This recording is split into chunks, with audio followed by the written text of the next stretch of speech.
जिस बेंच पे ये बैठती हैं उस बेंच को हवन से शुद्ध करवाना पड़ेगा, उसको धोना पड़ेगा। ब्राह्मणी एकदम घर से बाहर आई, उसने तुरंत मुझे आते ही डांटा कि है चूड़े चमारोगे, तुम क्या कर रहे हो, ये भागो यहाँ से, नल का खारा पानी देना शुरू कर देगा। आप जिस मुकाम पे पहुंच पाई हैं वहां पर बहुत कम, हम में से बहुत कम वहां तक पहुंच पाते हैं। आप संस्कृत में पीएचडी हैं, आपने डॉक्टरेट पाई है, आप पढ़ाती हैं संस्कृत दिल्ली यूनिवर्सिटी में। मुझे बताइए कि यहाँ तक पहुँचने का जो आपका सफ़र था उसके बारे में हमें कुछ बताइए। सर एक्चुअली मैं हरियाणा के ऐसे पिछड़े हुए गांव से हूँ जहाँ दलित समुदाय में पढ़ने का अधिकार के साथ साथ अवसर भी नहीं है। मेरे माँ और पिताजी दोनों ही अनपढ़ हैं, अशिक्षित रहे हैं, लेकिन पिताजी ने इतनी सारी चीज़ें सामना की हैं सोसाइटी में। उनको लगा कि अगर मैंने ऐसे ही अपनी ज़िंदगी अपने बच्चों को भी दी तो शायद मेरा बच्चे का पैदा करने का या उनको मैं वो नहीं बना पाऊंगा जो मैं नहीं बन पाया। तो मेरे पिताजी ने हमेशा ये चाहा, हम पिताजी नहीं बोलते थे, चाचा बोलते थे। अच्छा। तो चाचा हमेशा चाहते थे कि हम खूब पढ़े जी। इसमें पूरा का पूरा सफ़र बहुत सारी असुविधाओं से, बहुत सारे उत्पीड़न से, बहुत सारी चीज़ों से मतलब जूझते हुए यहाँ तक पहुँचा। मुझे आज भी याद है मेरे स्कूल में, क्योंकि हरियाणा के सरकारी स्कूल में मैं थी, उनमें मटका पानी का भर के लेके आते थे और वो मटका क्लास में रख दिया जाता था। और क्योंकि मैं वाल्मीकि समुदाय से संबंध रखती हूँ और मतलब सभी क्लास में सारे पानी पीते थे, लेकिन हमें नहीं पानी पीने दिया जाता था, क्योंकि हम उनके घरों में काम करते होते थे, झाड़ू लगाते थे, मैला उठाने वाला ऐसा गंदा काम उनके अनुसार करते थे। तो पानी वो खुद पिलाया करते थे हमें डाल के। अधिकार नहीं था कि आप पानी लें? हम अपने आप अपने हाथ से नहीं ले सकते थे। मुझे आज भी याद है हमारे यहाँ वर्दी पहनने के लिए थी, स्कूल में यूनिफॉर्म थी, गुलाबी कमीज, सफेद सलवार और सफेद दुपट्टा। लेकिन दलित एससी जिसको संबोधित किया जाता है, उसमें जितने भी हम स्टूडेंट थे हमें यूनिफॉर्म स्कूल से मिलती थी। अच्छा। वो ब्लू कलर का होता, नीला, फीका नीला, बल्कि और दूर से पहचाने जाते थे बच्चे कि ये दलित कम्युनिटी के बच्चे हैं। मुझे जब ये वर्दी का कपड़ा जो मुझे मिला, मैंने एक दिन ऐसे ही कहा टीचर को, मैंने कहा सर मास्टर जी जब आपको कपड़ा ही देना है तो आप हमें सफ़ेद दे दीजिए या पिंक दे दीजिए। आपने कहा है सर? तो मास्टर जी ने मुझे बहुत खराब शब्दों में तुरंत ये कहा, अच्छा अब तेरे से पूछना पड़ेगा मुझे कि कौन से कलर का हमें देना चाहिए, कौन सा नहीं। एक बार मैं इसको बल्कि बहुत मुश्किल से बता पाती हूँ। पानी एक बार बहुत ज़्यादा प्यास लगी हुई थी, पानी पीने चले गए। एक हमारे यहाँ स्कूल के पास ब्राह्मणों के घर है, तो जब वहाँ हम गए पीने के पानी के लिए, सभी लड़कियों ने पानी पिया। जैसे ही मैं नलके की तरफ लगी और ब्राह्मणी एकदम घर से बाहर आई, उसने तुरंत मुझे आते ही डांटा कि है चूड़े चमारोगे, तुम क्या कर रहे हो, ये भागो यहाँ से, नल का खारा पानी देना शुरू कर देगा। इतनी बुरी तरह से मतलब बोला, मतलब एकदम ठेठ, जो एक सीधा कास्टिज्म का जो बनता है। तब मुझे लगा कि कुछ है अलग जो इस वर्दी की वजह से है, मतलब अदरवाइज तो किसी को क्या पता कि मैं कौन से कम्युनिटी की हूँ। तो मुझे बड़ा गुस्सा आया, मैं घर गई, मैंने फटाफट अपना बस्ता फेंका और एकदम बंद कमरे में जाके बैठ के खूब रोई। तो मेरे चाचा मुझे बहुत प्यार करते थे, तो आए वो, उन्होंने कहा क्या हो गया? तो मैंने कहा आज के बाद मैं ये वर्दी पहन के नहीं जाऊंगी, इस वर्दी को या तो जला दो या फेंक दूंगी, मैं इस वर्दी को नहीं पहनना। तो मेरे चाचा पूछे बार बार कि क्या हो गया, मैंने उनको फिर पूरा बताया। तो मैंने मेरे चाचा से पूछा, उस एज में भी मान लो मैं पी लेती है पानी तो सच में खारा पानी देना शुरू करता है ये नल का?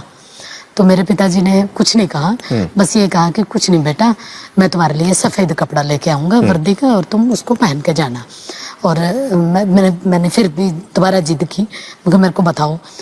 तो मेरे पिताजी ने फिर कहा कि बेटा मेरे को भी नहीं पता, बस ये डोल बनाई हुई है। डोल मतलब पार्टीशन एक तरह से, ऊंची कास्ट का और नीची कास्ट का। पता नहीं किसने बनाई, मैंने पूछा किसने बनाई, बस उन्होंने उस वक्त छोटी सी एज में ही मुझे ये कहा कि तुम ही पता करना कि किसने बनाई है। अच्छा, ऐसा कहा उन्होंने कहा। और उस दिन की वर्डिंग और उस मतलब जो बात हुई थी हमारे बीच में, मुझे आज भी याद है। जो सबसे ज़्यादा आगे बढ़ने के लिए मेरा प्रेरणा का शब्द बना, सिर्फ इन्हीं चीज़ों को तलाशने करने के लिए कि क्या वाकई ये व्यवस्था आदमियों ने बनाई या परमात्मा नाम की कोई चीज़ रही होगी उसने बनाई है। किसी ने तो बनाई होगी, अगर भगवान ने बनाई है तो भगवान ने हमें क्यों ऐसा बनाया। मुझे आज भी याद है, मैं क्लास में जब भी मतलब जाती थी, मेरी वर्दी पे चिकनी उसके छींटे लगे होते थे और मक्खियाँ भिड़ बना रही होती थी। और उसके पीछे का कारण क्या था, खाने के लिए सब्जी तो होती नहीं थी, तो लस्सी मांग के लेके आया करते थे पड़ोस में से। तो लस्सी लेने के लिए जाते तो मैं वर्दी डाले हुए होती थी जैसे स्कूल की, वो डालते, वो कहती यहाँ रख दे, तो नीचे रखवाती डोलू को और वो ऊपर से ऐसे लस्सी फेंकती, और वो फेंकती वो डोलू में कम, कपड़ों पे ज़्यादा लगती, उससे भिड़भड़ाहट होती। और इसको जब मैं मतलब मैंने जब धर्मशास्त्रों को जब पढ़ा तब मैंने देखा कि इसके पीछे कारण क्या था। क्या? क्योंकि ऐसे मतलब पूरा शास्त्र हमारे ये बताते हैं कि इन लोगों को इस तरीके से रहना चाहिए कि इनके कपड़ों में से बदबू आए। उनको नया कपड़ा पहनने का अधिकार नहीं है, उनको जेवर पहनने का अधिकार नहीं है, वो उनको हमेशा झूठन खानी है, हमेशा दूसरे के दिया हुआ खाना, उनके उस पे उनको जीवित रहना है, अपने आप से कुछ नहीं लेना। आर्थिक रूप से हम लोग बहुत कमज़ोर थे, लेकिन ये रहा कि पिताजी को हमेशा मैंने हंसते हुए देखा।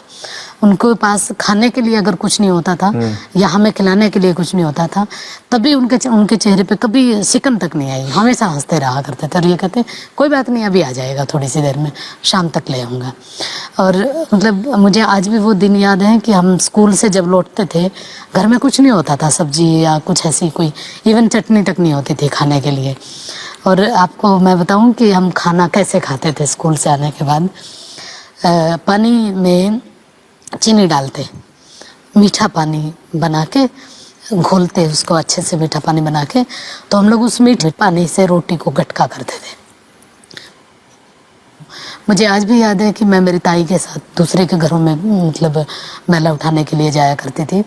स्कूल में जब मैं पढ़ती थी, एक बार मैं मेरी ताई जी के साथ गई।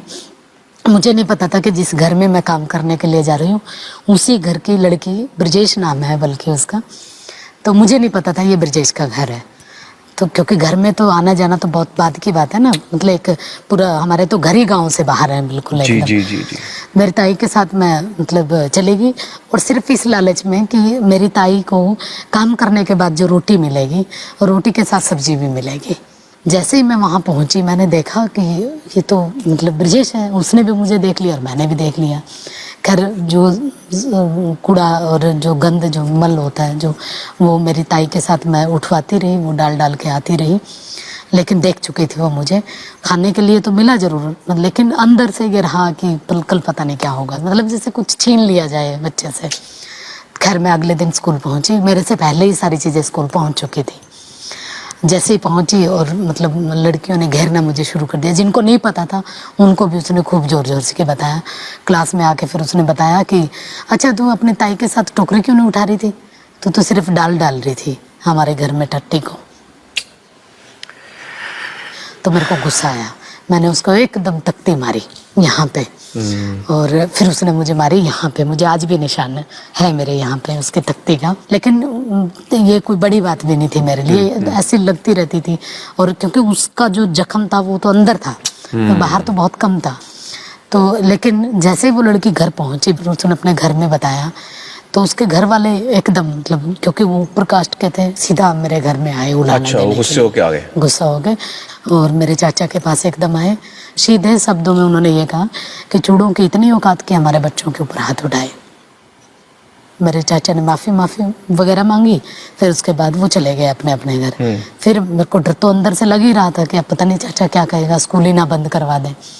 तो उन्होंने बस मुझे ये कहा कि ठीक किया, डरने की जरूरत नहीं, मैं तुम्हारे साथ में। और सच में वो मेरे साथ ही रहे, हमेशा साथ रहे। क्या बात है। जब मैं छोटी सी क्लास में थी, 7th क्लास में ऑप्शन बनता है, तो सभी लड़कियों ने संस्कृत चुना, कईयों ने जो मेरे पास आसपास थे, मैंने भी सोचा संस्कृति ले लेते हैं। जैसे मैं पहुंची, मेरे जो स्कूल टीचर थे उन्होंने कहा नहीं तुम क्या करोगे इसको पढ़ के, और वैसे भी तुम लोगों को तो पढ़ना तो है नहीं कुछ, हमारे ही घरों में जाके झाड़ू पोछा लगाना है, कूड़ा उठाना है, गंदगी साफ करनी है, कि हो गया बहुत हो गया, ऐसा कहा उन्होंने। मैं असल में मुझे ना जो चीज़ मेरे को मना कर दी जाती है उसमें मुझे ये रहता होता है कि मेरे को यही करनी है, चाहे मुझे ना भी आती हो तब भी। मैंने कहा नहीं अब तो मुझे यही पढ़नी है। आपके मास्टर जी किस समाज के थे? मेरे मास्टर जी पंडित जी थे। बहुत सारी चीज़ें ऐसी चलती रही, ये स्कूल का है पूरा। फिर कॉलेज में मुझे आज भी याद है, मेरे ताऊ जी ने जब कहा कि बाहर लड़की को भेजेगा मेरे दादे का नाम लेके कि इज्जत चली जाएगी, तब मेरे पिताजी ने जो कुछ कहा था, मैं वहीं थी, मेरे ताऊ जी को सीधा ये कहा था, इतना प्यार करते थे जिनको वो, कि मुझे जो मर्जी कहे, लेकिन मेरे चांद के बारे में नहीं। ऐसा न कहो। जो भी फैसला करेगा मैं और मेरा चांद करेगा, इसमें बोलने का किसी को भी कोई अधिकार नहीं, चाहे वो कोई भी चाहे। ऐसे करते करते फिर कॉलेज पहुंचे। कॉलेज में पहुंच के 60 किलोमीटर दूर कॉलेज था, बस में हम लोग आया जाया करते थे। बड़ा मुश्किल था एक तरह से, लेकिन ये था कि मैं, मेरे पिताजी, मेरी माँ, हम दोनों तीनों सारे दिहाड़ी मजदूरी किया करते थे। दिहाड़ी मजदूरी मजदूरी जो जैसे सड़कों पे काम करते हैं। अच्छा, डेली वेजेस। डेली वेजेस जिसको बोलते हैं, ये करना लेबर एक तरह से। मैं जैसे बजरी बिछाने का काम करती थी, टोकरी लेके जाने का। एक सबसे बड़ी बात ये थी कि जिस कॉलेज में मैं पढ़ती थी उसी कॉलेज पे बाई चांस एक बार सड़क का काम बनना शुरू हुआ, और दिहाड़ी हम लोग लगे हुए थे ही, लेबर में थे। जैसे ही लड़कियां निकली उन्होंने तुरंत ये कहा, अरे अरे देखो देखो कौशल काम कर रही है, कौशल दिहाड़ी कर रही है। और जानबूझ के आके उन्होंने कहा, अरे तुम कॉलेज नहीं आई आज, 3-4 दिनों से कॉलेज ही नहीं आ रही। इसलिए नहीं आ रही थी कि तुम्हें दिहाड़ी करनी पड़ रही है। लेकिन मेरे पिताजी ने मुझे हमेशा अपने काम के ऊपर फक्र करना सिखाया। वाह। कि अगर काम सही है तो उस पर फक्र करो। वाह। वो चाहे दिहाड़ी करने का काम हो या कलम चलाने का हो। बिल्कुल। और पढ़ते हुए भी मुझे मेरे ऊपर गर्व करते थे, और दिहाड़ी करते हुए भी। यहाँ पर मैं आपको उनका नाम पूछना चाहूंगा, आपके पिताजी का नाम बताइए हमें। मेरे पिताजी का नाम जयपाल था। जयपाल जी, वाह क्या बात है। फिर ऐसे ही काम करते करते मैं पढ़ी, मतलब ग्रेजुएशन कंप्लीट हो गई। फिर मुझे कुरुक्षेत्र यूनिवर्सिटी से पोस्ट ग्रेजुएशन करनी थी। एमए के लिए पहुंचने के टाइम में ये मुझे पता था कि बहुत महंगा होगा, तो मैंने सोचा कि कुछ दिन नानी के यहाँ रह लेती हूँ। नानी के साथ कुछ दिन रही। मेरी नानी भी मैला उठाने का काम करती थी, तो मैं भी मेरी नानी के साथ काम पे जाया करती थी एमए के दौरान। उसी से रोटी मिलती थी, वो रोटी हम खाते पढ़ते, ऐसा चल रहा था। फिर मैंने अपनी पोस्ट डॉक्टरेट जो की है वो जेएनयू से की है, जवाहरलाल नेहरू विश्वविद्यालय। जेएनयू का एक बहुत दिमाग में एक बना हुआ था कि बहुत बड़ी यूनिवर्सिटी है, बहुत मतलब वहाँ का डेमोक्रेटिक माहौल है, सारी चीज़ें हैं। लेकिन वहाँ जब मैं पहुँची हॉस्टल में, वहाँ भी ऐसे ही है। मेरी रूममेट जो मतलब ब्राह्मण थी, उसने कोई भी कसर ऐसी नहीं छोड़ी कि जिसे मैं यूनिवर्सिटी ना छोड़ पाऊँ। इतना टॉर्चर करती थी, बिल्कुल मतलब हर तरह के तरीके वो अपनाती थी, एक से एक। और हद तो तब हुई जब उसने मुझे हॉस्टल से बाहर निकालने की कोशिश की। वो ये चाहती थी कि मैं उसका रूम छोड़ दूँ। लेकिन खैर लास्ट में उसने मुझे जाते जाते ये कहा कि एक भंगी के साथ रहने से अच्छा है कि मैं इसको, मतलब आप मैं ही रूम खाली कर दूँ। तो जेएनयू में भी, दिल्ली में भी आपको ऐसी चीजों का सामना करना पड़ा? इसी तरीके से, मतलब आप ये देखिए ना, हॉस्टल में इस तरीके से हो रहा है। और फिर उसके बाद इससे कई गुना कड़वा सच जब मैंने सुना, जिस बेंच पे मैं बैठती होती थी, ये कहा जाता था कि अगर जिस दिन किसी को ये पता लगा कि कौशल की ये कम्युनिटी है, जिस बेंच पे ये बैठती है, उस बेंच को हवन से शुद्ध करवाना पड़ेगा, उसको धोना पड़ेगा। और ये बात मैं ही सिर्फ नहीं जानती, मेरे गाइड भी जानते हैं। मैंने मेरे गाइड को सामने आके बताया कि ऐसे ऐसे करके एक स्टूडेंट मेरे बारे में ये कह रहा है। उस दिन के बाद मुझे लगा वाकई कि जेएनयू में आने का भी कोई फ़ायदा नहीं हुआ। उस दिन मैं वाकई जेएनयू छोड़ने का विचार किया। लेकिन बस पिताजी ने मुझे जाते जाते भी एक ही बात कही थी कि तुम्हें कोई कुछ भी कहता रहे, बस अपनी लाइन से नहीं हटना। अगर तुम अपनी लाइन से हटी तो कुछ नहीं कर पाओगे। कौशल जी, मैं यहाँ कहना चाहूँगा, काश हिंदुस्तान में सारी बच्चियों को आप जैसे आपको पिता मिला है, उस जैसा पिता मिले। ये तो मुझे, मतलब मैं ये कहूँगी कि हर बेटा बेटी को ऐसे माँ बाप मिलने चाहिए। और आज मैं ये भी कहूँगी, आज यहाँ पहुँच के, हर माँ बाप को बेटी भी ऐसे ही मिलनी चाहिए। इसलिए क्योंकि आज मैं जो कुछ हूँ, अगर मेरे पिताजी मुझे वो ललक पैदा नहीं करते मेरे अंदर, तो मैं यहाँ तक नहीं पहुँचती। और मुझे अपने आप पे गर्व इस बात का है कि मैंने आज सब कुछ किया है वो जो मेरे पिताजी ने चाहा था। बस फ़र्क इतना है कि मैंने जिसके लिए किया वो आज नहीं है। अभी भी मतलब जब मेरा दिल्ली यूनिवर्सिटी में अपॉइंटमेंट हुआ, तो जहाँ ज़िंदगी का सबसे खुशी वाला मेरे लिए दिन था, एक अपने आप को साबित करने वाला दिन था। लेकिन मेरी अपनी बदकिस्मती कहें या फिर मेरा उनका साथ यहीं तक था, वो नहीं थे मेरे पास। बस आज जो है कमी वो यही कि आज काश अगर पिताजी होते तो एक बार जरूर ये कहते कि उन्होंने जो कुछ किया था मेरे लिए, मैंने ज़ाया नहीं गया। बल्कि मैं आपसे बताऊंगा कि जहाँ भी हैं वो इस वक्त आपको देख रहे हैं, इस पूरा बात किया का मैंने पूरा उनका। एहसास उनको ज़रूर यकीनन है। लेकिन मैं सिर्फ इसमें ये कहूँगी कि कास्ट का फैक्टर, ये जो अछूतपन का जो है, इतना भयानक है कि आप इसको कहीं तक भी ले जाइए, सामने ही मिलता है। इवन यहाँ दिल्ली यूनिवर्सिटी में रहते हुए भी आज भी वही स्थितियाँ हैं, आज भी ऐसे ही व्यवहार होता है जो उस 5वीं 4थी क्लास के बच्चे के साथ हुआ करता था, लेकिन उसका तरीका बदल चुका है। छोटी सी चीज़ मैं ये बताना भी चाहूँगी, अभी मैं तो यूनिवर्सिटी में प्रोफेसर लग चुकी हूँ दिल्ली में, मैंने वहाँ रेंट पे रूम लिया। वो उनको मैंने बता भी दिया था सीधा सीधा कि मैं दलित कम्युनिटी से हूँ। उसने तब कुछ नहीं कहा। मैं हर रोज़ थोड़ा सा लेट आती थी, क्लासेज होती थी। एक दिन बाई चांस मैं थोड़ा सा पहले आ गई, मैंने देखा मेरी माँ झाड़ू लगा रही है आंगन में, जो हमारा नहीं था, वो तो मकान मालिक का था जिसका घर मतलब हमने रेंट पे लिया हुआ था। तो मैंने कहा ये किसने कहा तुम्हें करने के लिए? उसने कहा कि वो बोल रही थी ऊपर वाली। मेरे को इतना गुस्सा आया, मकान मालिक। मैं फिर फटाफट गई, मेरे को गुस्सा आया बहुत। मैंने कहा आंटी ये क्या करवा रही हैं आप? उसने कहा कि ठीक है, काम तो करना ही पड़ेगा, चाहो तो कमरा खाली कर दो। काम तो मैंने करना कहा ठीक है, मतलब? तो फिर मैंने अगले दिन ही रूम खाली कर दिया। फिर मोहम्मदपुर में आई, वहाँ भी ऐसे ही हुआ। फिर किशनगढ़ में आई, वहाँ भी ऐसे ही हुआ। मतलब किशनगढ़ वाले में तो बल्कि ऐसे हुआ कि हमने सफेदी करवाई उन्होंने दोबारा उस घर में जिसमें हमने छोड़ा। मतलब एक भी चीज़ ऐसी नहीं छोड़ते जिससे जरा सा भी मतलब हम अपने आप को ये माने कि हम इंसान हैं।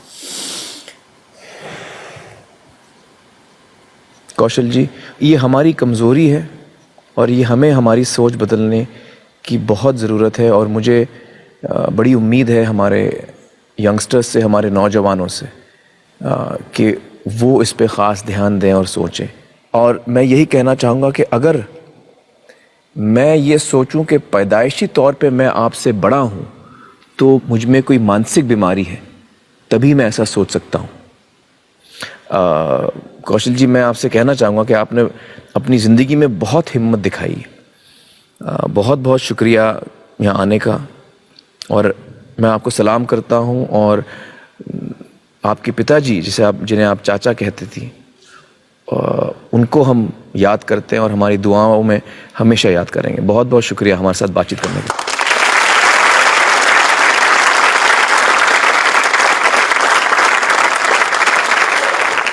सब्सक्राइब करें समता भारत टीवी को, बेल आइकन को प्रेस करें, साथ ही ऑल वाले बटन को क्लिक करें ताकि हमारी नई वीडियो की सूचना आपको सबसे पहले मिले।